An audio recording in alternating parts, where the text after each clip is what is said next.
નમસ્કાર દર્શક મિત્રો, હું શીતલ મહેતા ન્યૂઝ ઓફ કચ્છમાં આપનું સ્વાગત છે। આજે તારીખ 18 જુલાઈ 2024। જોઈએ આજના સમાચાર। સોફ Kutch power by Opal electronics, LG best shop, Vijaynagar road Bhuj, Rambagh road Adipur.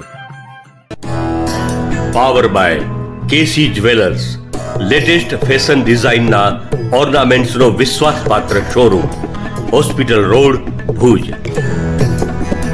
News of કચ્છના સમાચાર ભૂમિ કેબલ ઉપર 402 નંબરની ચેનલ ઉપરથી રાત્રે 9:30 કલાકે તથા બપોરે 1:30 પ્રસાર। મુંબઈના ગોરેગાંવ જવાહરનગર જૈન સંઘમાં અનેરો અવસર ઉજવાયો।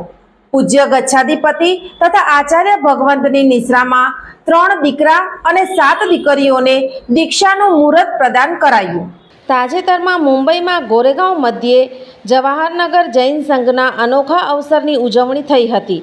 પૂજ્ય ગચ્છાધિપતિ કલ્પતરુ સુરીશ્વરજી મહારાજ સાહેબ તથા આચાર્ય ભગવંત તીર્થભદ્ર સુરીશ્વરજી મહારાજ સાહેબ અને પૂજ્ય ઉપાધ્યાય શ્રી સાથે મોટી સંખ્યામાં સાધુ સાધ્વીજી ભગવંતની નિશ્રામાં 3 દીકરાઓ યુવકોને અને 7 દીકરીઓની દીક્ષા માટે મુહૂર્ત પ્રદાન પૂજ્યશ્રી દ્વારા કરવામાં આવેલ, ત્યારે અનેરો માહોલ સર્જાયો હતો।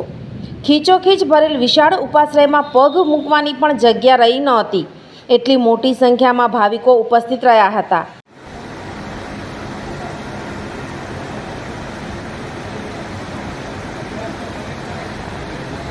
દીક્ષાર્થીઓ મુમુક્ષો વાંચતે ગાજતે દીક્ષાનું મુહૂર્ત લેવા માટે પધાર્યા હતા, ત્યારે મુમુક્ષોના મુખ ઉપર અનેરો આનંદ જોવા મળ્યો હતો અને દીક્ષાનું મુહૂર્ત મેળવી અને દીક્ષાર્થીઓ ખુશખુશાલ હતા।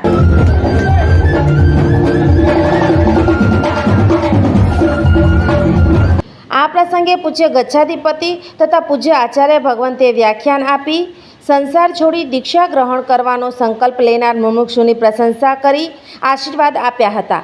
આ પ્રસંગે ગોરેગાંવ ચિંતામણી પાર્શ્વનાથ જૈન સંઘના આગેવાનોએ તમામ દીક્ષાઓ અમારા સંઘમાં લેવાય અને ઉજવણી કરાય અને તમામ વ્યવસ્થા સુંદર રીતે થશે તેમ જણાવી આજ્ઞા માંગતા સંઘને અનુમતિ આપવામાં આવી હતી। આ મુહૂર્ત પ્રદાન પ્રસંગે કચ્છના અને ગામોગામથી સંઘોના આગેવાનો તથા ભાવિકો ઉમટી પડ્યા હતા તથા અનેક ગામ શહેરોના ભાવિકો અને સમગ્ર મુંબઈમાંથી ઓસવાલ સમાજ, સાતચોવીસી જૈન સમાજના ભાઈ બહેનો મોટી સંખ્યામાં ઉપસ્થિત રહ્યા હતા।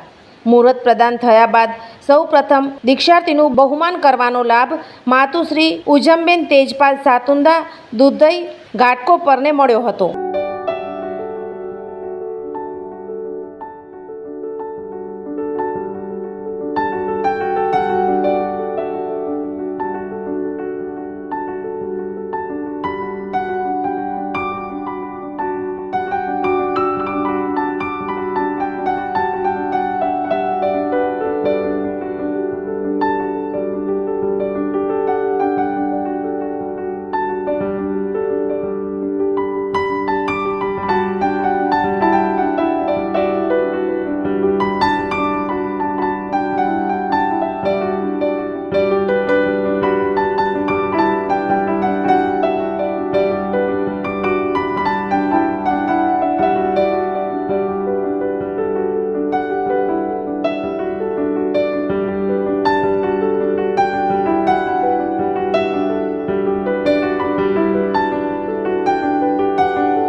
11 જુલાઈ વિશ્વ વસ્તી દિનની ઉજવણી. વિકસિત ભારતની નવી પહેચાન. કુટુંબ નિયોજન દરેક દંપતીની શાન. તમામ સેવાઓ અને માર્ગદર્શન માટે ગામના નર્સબેન, આશાબેન, આંગણવાડી વર્કર, પ્રાથમિક આરોગ્ય કેન્દ્ર, સરકારી હોસ્પિટલો કે તાલુકા હેલ્થ કચેરીનો સંપર્ક કરો. આરોગ્ય શાખા, જિલ્લા પંચાયત, કચ્છ.